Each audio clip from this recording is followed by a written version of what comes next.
Hi everyone, Armoured Pants here, and I have another video for you in the Japanese line. It's the Tier 6, the Cheeto, and as always we have a complete guide for you. We will look at the tech spec firstly. We will use blitzhanger.com, a great asset for all blitzers, and you should all be using it if you're not already doing so. This tank is pretty much a Tier 6, Tier 5. It's pretty much just a version of the Chi Nu, and historically that's actually what it is too. And it plays very similarly as well, which has its advantages and disadvantages in that you're going to be very familiar with how the tank plays, as it is pretty much just a bigger Chi Nu in my opinion. Same 75mm gun, which it says is a Tier 6 gun, but actually to my mind it's still a Tier 5 gun. And therefore the advantages are that you're familiar with the tank. The disadvantages are that really you're just kind of just playing up tiered all the time. I mean, that's just my opinion, of course. Feel free to disagree. I'm just giving you my views on this tank. And I played well in this tank. I think I was superhuman to come in when I was doing these videos, and the game you're going to see is a mastery game. So it's not that I couldn't play this tank or didn't play it well. I just don't think it's a good tank. I just think it's a Tier 5 tank in Tier 6, and if you're up tiered and you're playing against a Tier 7 like an IS or something like that in this thing, you're going to struggle. Now, it has the same gun depression as the Chi Nu, which is 10 degrees. It has the same 75mm gun we saw. If you look at the penetration and damage, you'll see that it's pretty much Tier 5. Nothing spectacular, nothing to write home about. Therefore, the muzzle velocity is not great either, so you use supercharge and refined gun. The tank has little or no armour, and it's effectively just a pram, like one of those old prams, like if you've seen that scene in The Untouchables, the pram going down the steps. That's pretty much what this is. It's just one of those things on tracks. It's just dreadful in terms of its armour profile. It literally has no armour, like all Japanese tanks. And you are going to be a HE shell magnet. I mean, experienced players are just going to spam HE at you. It will go through everywhere. It even goes through the front from bigger caliber guns. So you just need to be really careful about that. You're breakfast for most tanks out there. It has 20 degrees of gun elevation, which is not bad. Its forward speed is 45 degrees. But if you look at how it handles over terrain, it doesn't handle well. It's not an agile tank at all. It's clunky. It feels like it's driving in mud or in treacle. And this is a problem with all of the Japanese tanks, I have to say. They all behave like this. So they're not light, they're not agile, they don't nip around. They're just clunky, awkward, and they've no armour. So they've all disadvantages of a medium tank and none of the advantages. And in most cases they have light tank armour, but none of the advantages of a light tank in that they don't have the active camo when moving, don't have the extra camo numbers, and they don't have the speed or the agility. So all around, this is why I don't think these tanks are particularly good. If you look at the angles here, you can create some decent relative armour on the sides, and you may be lucky therefore and get bounces, but that's just luck or RNG. You cannot count on it. I mean, you can't side scrape in this tank, despite the fact that you saw there's some decent relative armour numbers on the side, but that's only one part of the tank. The tracks are exposed as well, quite badly too, front, back and sides. There's no protection, and therefore I would run two repair kits, because you do not want to be perma-tracked and cut out in the open in this thing, because you will die and die very quickly. Looking here front on, you can see no armour. Even against a lower tier tank, you're still going to be penned front on, and the sides and back, forget about it. So really, what do you do with this tank? Well, I mean, from my mind, the best way to play this tank is sort of ambush tactics, and that applies both for the next tank and the Tier 8, the ST-81. You can see their historical reference that it is indeed an upgrade to Chi Nu, but never really saw active combat, probably just as well. I can't imagine what this thing would have done against an M4 if it ever came up against one. It wouldn't have ended very well for the crew anyway. So, I would say ambush tactics, stay hidden, stay out of sight. That's really all you can do in this tank if you go front on against anything. I mean, if you think about it, it's Pier in the German tank lines, a 3001D that has armour, better rate of fire. Sorry, not better rate of fire, but it has better gun, more pen, and it has armour. It's also faster and more agile. So you're just, it's just not going to compete. But that said, it is possible to play it relatively well. if you are aware of its weaknesses. So here in this game, I'm going to check the setup. So I'm going to try to go to the middle and spot. I'm going this way because I want to stay out of trouble. I don't want to get spotted first, because if I do, they're just going to rain in HE rounds on me. So I'm going to let the other two go to the right, and I'm going to come up here and see if I can spot. Now that they've spotted the enemy, this is what I mean about ambush tactics. So I'm just going to be quite sneaky.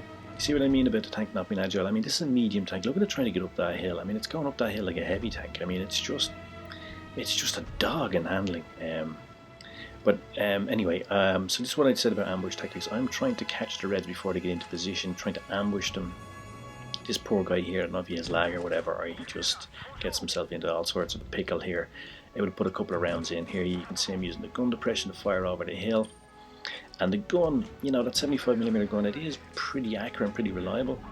But, you know, it's not doing big damage, and, you know, the reload for the damage it does is just, it's just average. Now I'm back out. I don't want to be facing those big guns, so I'm back into cover. I'm just going to try to use the gun depression to fire over that little hill down into the KV. Last sight of him now, but I'm going to try to put one into. By the way, I was going to edit this out, the low battery thing, but I decided not to, because it happens quite often. You get distracted when you play on your phone and you're not really conscious of the battery. This happened to me a few times. I got killed loads of times because of that, and you saw I took a massive round there because of that. I was going to take it out, but actually I thought, you know, it's actually a natural kind of gameplay, and particularly if you play on your phone, I'm sure it's happened to you if you do. So I just had to leave it in and just show that, you know, we're all human, and it happens to the best of us, or the worst of us in my case. Panzer IV here, I don't really know what he's doing. I don't know if he's AFK or he's trying to get a shot onto my ally there below him. But either way, he's presented me with a few nice targets. I'm using the gun depression, firing over the ridge. But you see what I mean about the gun? I mean, like, I'm a tier 6 firing at tier 5, and I couldn't even clear him when he has just like that amount of low points. I need 2 shots to clear him. And you know, the problem is when you've got to take so many shots, you're more exposed all the time. When you're shooting, you're exposed. It's when you're most vulnerable. And it just, you know, the tank is just not helping you to do well, I think. I need to back up here because I can't go front on into those 2 reds, especially when we've got another red down below to the left. So what I decide to do is, again, conscious of my weaknesses, conscious of the tank's disadvantages, I decide to go around to ambush, see if I can come up around behind the enemy, not to go front on. I'm spotted up, and I'm going to come in behind. Now, we think we've more or less won this game. We are 5-3 tanks up, so it's pretty good. But you can see, I mean, I didn't really get involved in too many brawls, didn't really get involved in too many front-on confrontations, and I still lost almost half my hit points. And that's the thing about this tank. I mean, it just is unforgiving in that respect. Now we're 4-3, bit of competition here, but I'm coming up behind them again, using the best tactics, the ambush tactics for this tank, not fighting honorably. I'm just going to try to put in some rounds. I tried to go for a couple miss, but I'm going to try that again. This time concentrate a bit more. There we go. And we see that if we look at the instant replay here, that the tank actually is not that bad in terms of gun handling, like all the Japanese tanks. And if you concentrate, take your time, you can make shots like that. Now we're 4v2 up, so the game should be more or less over. Plus, the Reds have isolated each other. They're very far away from each other. You'll actually see the Churchill in a second, what he's doing. I have no idea what he was doing, actually. Again, ambush techniques, coming in behind. This is the best place to be in this tank, especially facing a tank like the AT. But the best place you can be for this tank is behind the opponent or in cover and unspotted. Otherwise, you are going to get in trouble. Now, I haven't seen the Churchill during the game. I know he's left, so I'm just wondering where he is. I'm thinking possibly he's AFK. If not, he's somewhere up around where C should be. Sorry, where A should be on the map, or around where B should be if it was a supremacy game. So I'm going to go look for him. By the way, when I find him, I get into a brawl with him. A couple of things to note about this brawl. Firstly, you'll see how weak the tank is. You're not going to bounce any shots, etc. Especially up against a fast-loading tank like the Churchill. Second thing is that I kind of get really sloppy here because I sense there's a mastery badge on.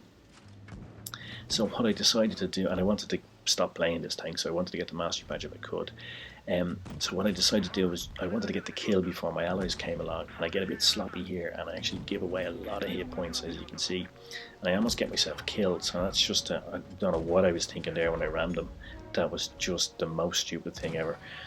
And I think that's the thing, we all have our game style gameplay, but I often find if I'm going for mastery badge, I kind of throw the tactics and the experience and the gameplay out the window.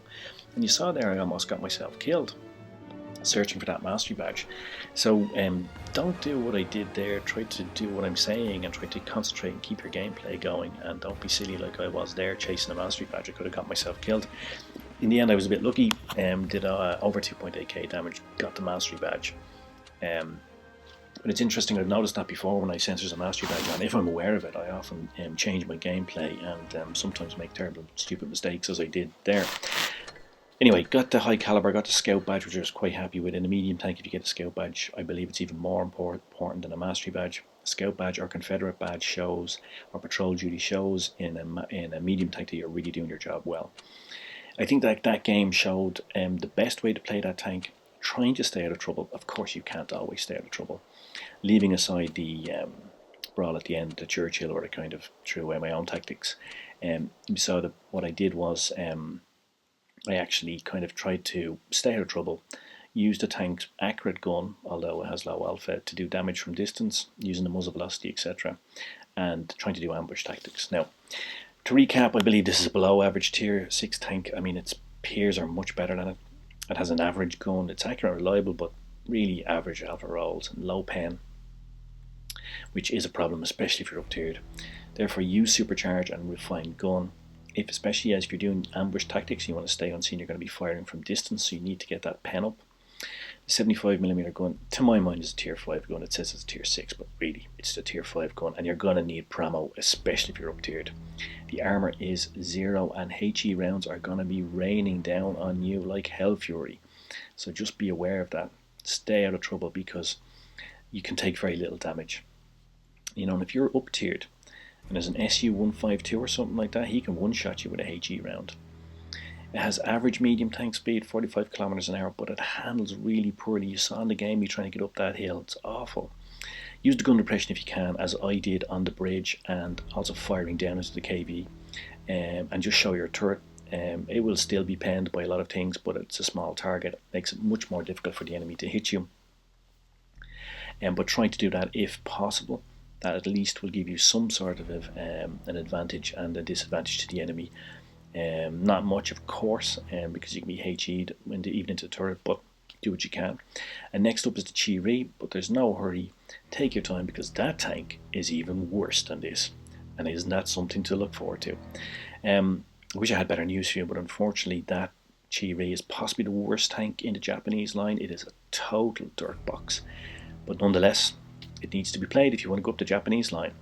Anyway, cheers Mush, thanks for watching. I hope you enjoyed it. I hope you found it useful. I hope it helps you on the battlefield. And I guess all that remains for me to say is pants off.